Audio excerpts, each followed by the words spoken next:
Where's the dotted line to the storytelling business? One, I was always curious. The one thing that my father would do with me, even as a young boy, like sub 4 years old, was turn on 60 Minutes because it was something that he was international in his scope and sort of scale of his own life.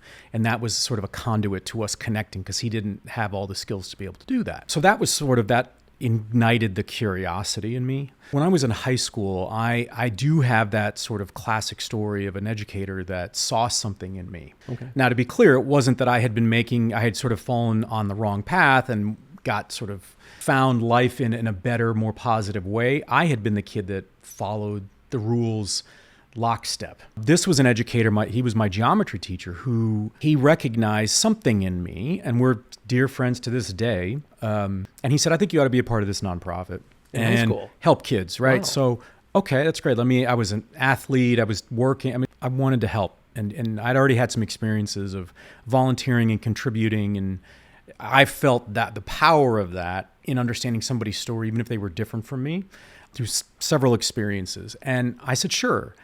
Well, I joined the group, and then it was, you should push yourself. So I started understanding the power of words, the power of a microphone, the value of understanding the audience that was before me, whether it was one person or many. And once you get that and you feel that, it is an absolute drug in that way. Okay.